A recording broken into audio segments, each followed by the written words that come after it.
Everyone, welcome to another Classic Movie Monday, and today I thought it would be interesting to dive into something that is a little bit more untraditional again. And as you can see by the title as well as the thumbnail, we're going to be talking about Dazed and Confused. The interesting thing about Dazed and Confused is this: it was made in the 90s, but it takes place within the 70s. I don't know if within the 90s we had films that um, focused on trying to take place in the 70s, similar to how, we had Grease, which took place in the 50s but was made in the 70s. I don't know, I think sometimes decades tend to do this where you'll see some films that come out that try to focus on a previous generation, so to speak.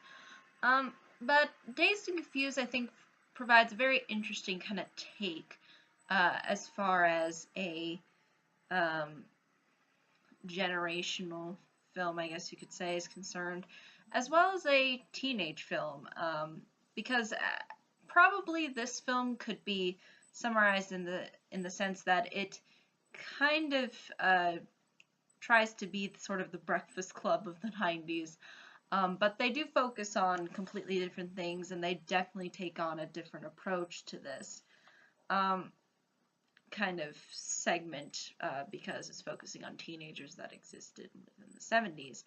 Um, so, um, I think this one seems to hold out and stand out to a lot of people because there is a lot of references to it. Family Guy has referenced it. People kind of remember some of the performances, in particular the side characters, Matthew McConaughey as well as Ben Affleck at one point. So I guess you could say those were sort of the stepping stones for them as far as acting goes. But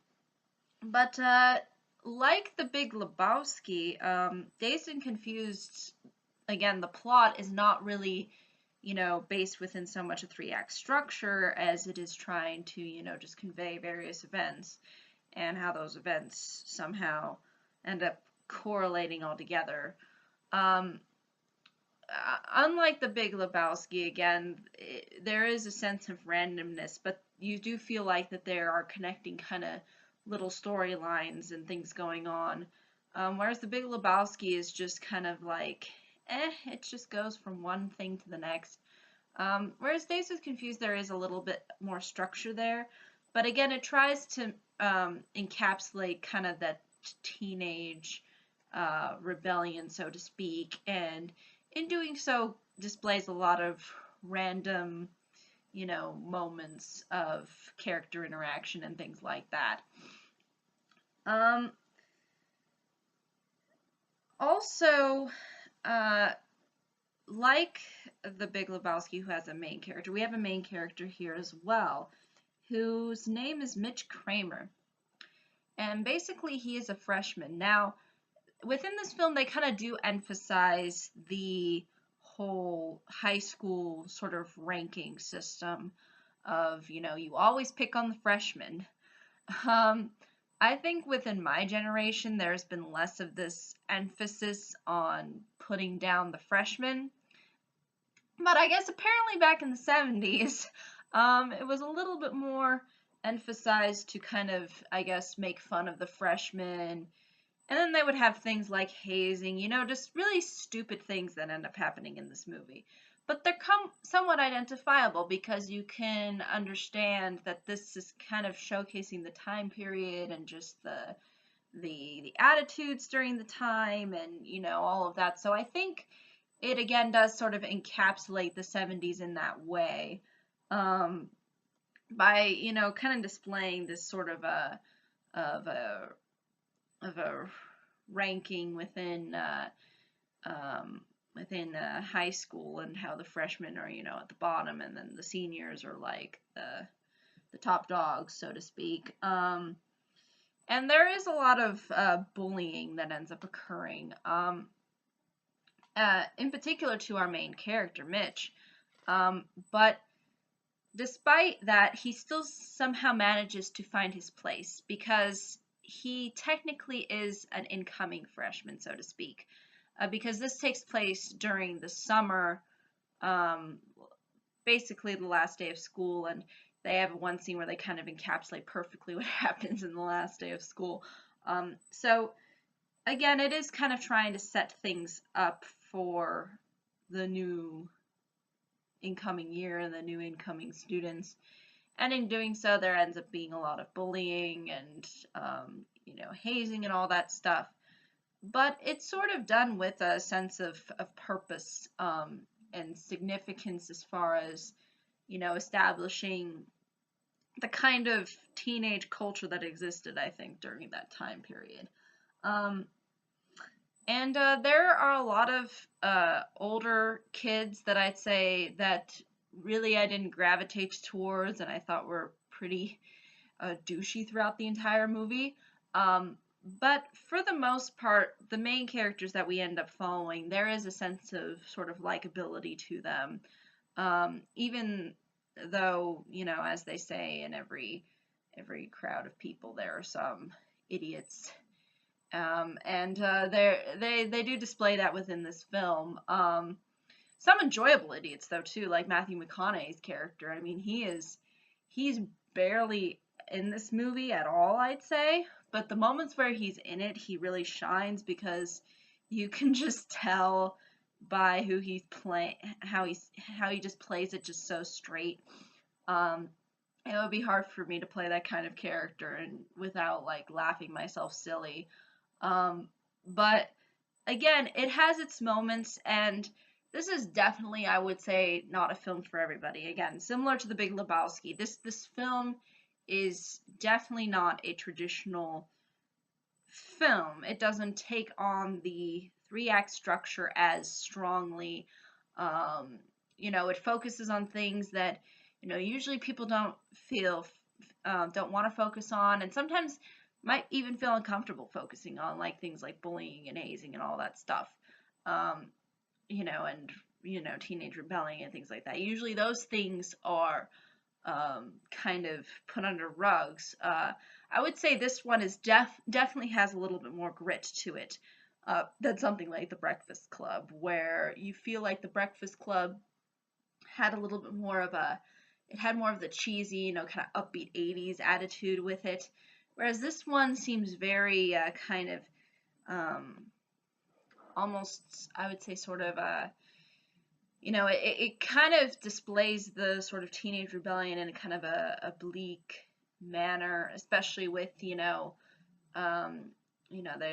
them feeling like they don't have much purpose and they don't have a whole lot of direction, and all that. And that is clearly displayed within this film. And it is a little bit more darker. It is a little bit more, I would say, it's kind of approaches it primarily approaches it from a comedic perspective, even though it has that dark undertone to it.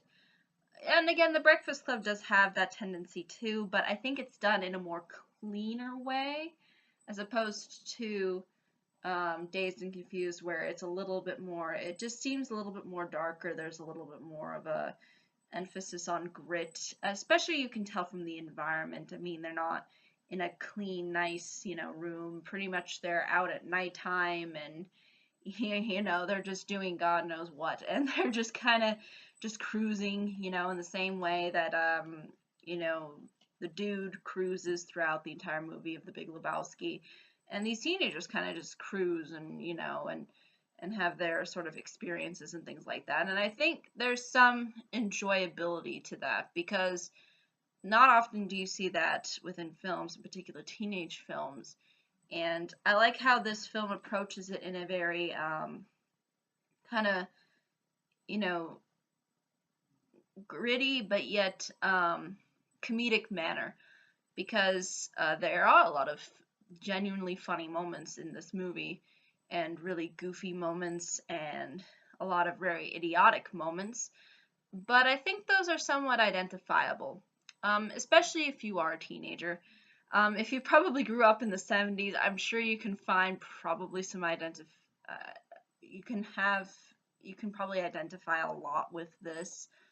Because I think it does really capture the 70s really well. I mean, I initially thought that this was filmed in the 70s, And then I realized, oh, it's the 90s, and I realized too that, just based upon, how well everything was shot, it would kind of make sense that it was not done really in the 70s. But everything just looks so 70s, and really does feel like that era, you know, unlike the 90s where, you could probably get away with a lot less than you could within the 70s. And I think that's kind of how they play this sort of a scenario out, with the way the teenagers sort of act and behave. So, uh, again, this film is definitely not for everyone, and if you like films more like The Big Lebowski, if you like the kinds of randomness and you want it kind of mixed in with some teenage rebellion and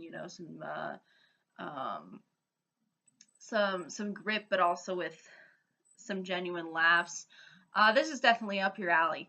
But if you like the free act structure and you like your classic, men wearing suits and girls wearing dresses and and having a lot of you know plot twists and just if you want a very educational experience in that sense, you're not going to get it from this film.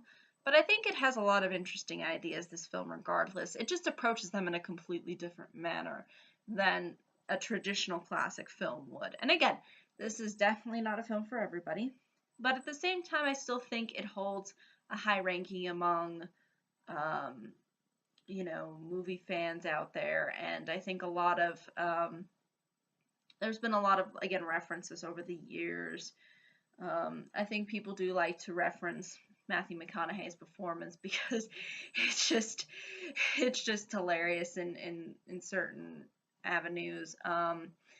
Yeah, I think this is probably the only other teenage film that I could really think of that approaches things on a completely different level than The Breakfast Club does. But at the same time, I think, again, offers something unique and different and has it really centered around teenagers. And It's definitely one worth checking out if you're interested in that kind of scenario. And again, the plot is very random. It just goes from, the main character going through this experience and then that experience and all that. But it does end up all tying together, and there are other characters that end up sort of playing a role. But overall, as far as plot is concerned, I really don't want to give too much away on that because, again, like The Big Lebowski, the plot is an experience, and I don't want to ruin the experience for people by giving anything necessarily away. But Mitch Kramer is your dude to focus on really in this movie because he really does carry the film because the majority of the time we're kind of seeing it through his perspective because he is largely the main focus. Even though there are some characters who show up and take part, he ultimately ends up tying sort of everything together because he is really the center focus. Especially since he is going through the transition of being a kid to being a teenager. But I think that's really ultimately all I can say about this film. However, if there are any questions, comments, concerns, I would be more than happy to answer them. But thank you so much for watching. I hope you all have a pleasant day, week, month, and year. And I hope to see you all in the next video. Take care. Bye-bye.